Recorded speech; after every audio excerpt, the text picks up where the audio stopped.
امام احمد ابن حنبل ایک بڑے شہر میں تبلیغ کی نیت سے پہنچے، قدرتی طور پہ لیٹ ہو گئے، عشاء کی نماز جہاں پڑھنے کی نیت تھی وہاں نہیں پہنچ سکے، مسجد بند ہو چکی ہے، پاس سے ایک نان بھائی گزر رہا ہے، اے بزرگ کہاں سے آئے ہیں؟ فلاں جگہ سے آئے ہو، نام ابھی تعارف نہیں ہوا، آپ آئیے، مسافر معلوم ہوتے ہیں، میرے گھر چلیے۔ امام احمد ابن حنبل کہتے ہیں میں اس نان بھائی کلچا لگانے والا، ایک کلچا لگانے والا، جن لوگوں کو ہم کچھ سمجھتے نہیں وہ اللہ کی بارگاہ میں کیسے کیسے مقبول ہو جاتے ہیں، یہاں سے دیکھ لیجئے۔ امام احمد ابن حنبل کہتے ہیں میں نے جتنی دیر رات کو اس کے پاس رہا میں نے نوٹ کیا یہ منہ میں کچھ بولتا ہے، منہ میں کچھ پڑھتا ہے۔ میں کہا کیا پڑھتے ہو؟ کہتا ہے میں جب بھی فارغ ہوتا ہوں نا میں استغفر اللہ پڑھتا ہوں، استغفر اللہ استغفر اللہ استغفر اللہ۔ کیوں پڑھتے ہو؟ میں استغفر اللہ پڑھ کے جب بھی دعا کرتا ہوں نا میری دعا اللہ سن لیتا ہے، میری ایک دعا ایسی نہیں جو اللہ نے نہیں سنی ہوئی۔ ہاں 20 برس گزر گئے ہیں، ایک دعا کرتا ہوں لیکن مجھے یقین ہے میرا رب میری وہ دعا بھی پوری کرے گا۔ میرے پاس پیسہ نہیں ہے اس ملک میں جانے کا، اس قصبے میں جانے کا،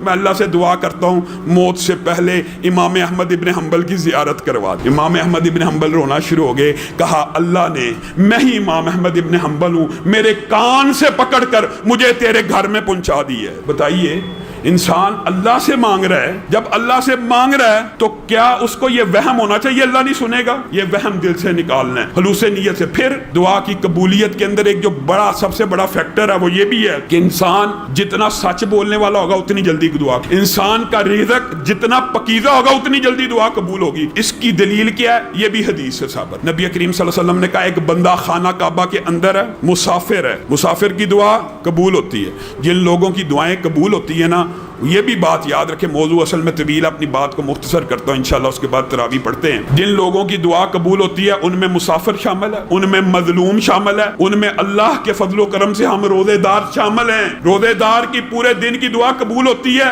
ایک فضیلت یہ عمومی اور دوسری افطاری کے وقت کی قبول ہوتی ہے، یہ خصوصی فضیلت ہے۔ جب بھی افطاری کا وقت ہو کچھ دیر قبل دعا کیا کیجئے تاکہ اللہ تعالیٰ افطاری کے وقت کی بھی دعاؤں کو سنتا ہے۔ پھر جمعے کے دن اللہ تعالیٰ نے ایک گھڑی رکھی ہوئی ہے دعا کو سننے کی، پھر اذان اور اقامت کے مابین اللہ تعالیٰ نے ایک طویل موضوع ہے، جب موقع آیا انشاءاللہ تفصیل بیان کریں گے، صرف آپ یاد کریں کہ موقع کیا کیا ہے۔ اذان اور اقامت کے مابین جو وقت ہے اس کو دعا کے لیے مختص کریں، بارش ہو رہی ہو اس کو دعا کے لیے مختص کریں، دوران بارش بھی۔ اور پھر نبی کریم نے کہا کوئی والد جب اپنے بیٹے کے لیے یا بیٹی کے لیے دعا کرتا ہے اللہ تعالیٰ اور اس کے مابین کوئی حجاب نہیں ہوتا، والدین کی دعا لگتی ہے، اسی لیے نبی کریم نے یہ بھی منع کر دیا کہ اپنے بچوں کو بددعا نہ دیا کرو۔ عام بندے کے منہ سے نکل جاتا ہے دفع ہو جاؤ، لعنت ہے تجھ پہ، اس طرح کے الفاظ جب منہ سے نکلتے ہیں، نبی کریم نے کہا کئی مرتبہ قبولیت کا وقت ہوتا ہے اور اللہ تعالیٰ قبول کر لیتا ہے۔